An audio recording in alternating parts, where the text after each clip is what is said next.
కల్వకుంట్ల తారక రామారావు. అధ్యక్ష, ముందుగా శాసనసభ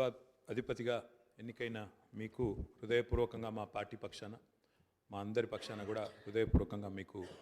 అభినందనలు తెలియజేస్తూ, మా పార్టీ అధ్యక్షులు పెద్దలు శ్రీ కేసీఆర్ గారు వారు దురదృష్టవశాత్తు వారికి కొంత గాయమయ్యి హాస్పిటల్లో ఉన్నప్పటికీ ఎప్పుడైతే ఈ ప్రతిపాదన శ్రీధర్ బాబు గారి ద్వారా మరి వారికి వచ్చిందో వెంటనే ఒక క్షణం కూడా సంకోచించకుండా, రెండో ఆలోచన లేకుండా తప్పకుండా సహకరించవలసిందే అని చెప్పి ఏకగ్రీవంగా ఎన్నిక కావడానికి వారు మాకు ఆదేశాలు ఇవ్వడం జరిగింది. దానికి అనుగుణంగానే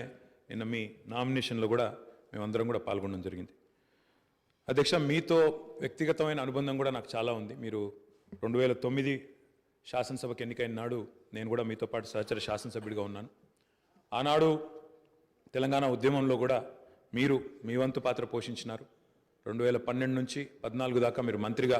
ముఖ్యంగా మా శాఖకు మంత్రిగా, హ్యాండ్లూమ్స్ అండ్ టెక్స్టైల్స్ డిపార్ట్మెంట్కి మంత్రిగా మీరు పనిచేసిన క్రమంలో ఆనాడు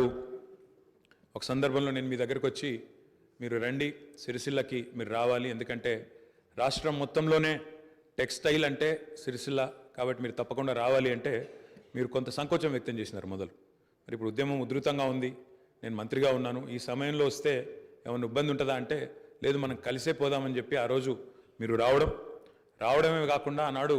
మరి బ్రహ్మాండంగా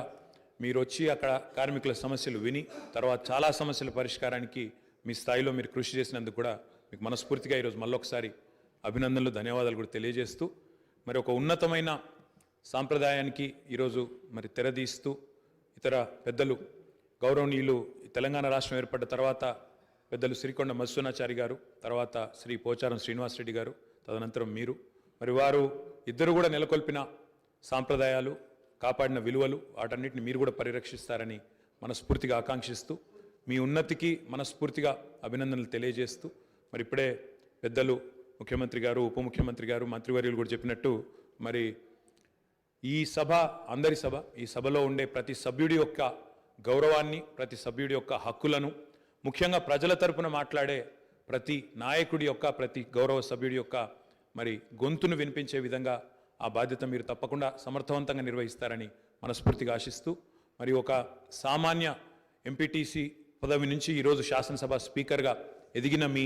జీవితం ఏదైతే ఉందో, రాజకీయ ప్రస్థానం ఏదైతే ఉందో, ఇది చాలామందికి తప్పకుండా స్ఫూర్తిదాయకంగా ఉంటుందని చెప్పి మనసారా ఆకాంక్షిస్తూ, మీ బాధ్యతలో మీరు 100% విజయవంతం సాధించాలని మా పార్టీ తరఫున కూడా కోరుకుంటూ మళ్ళొకసారి మీకు అభినందనలు అధ్యక్ష. Thank you.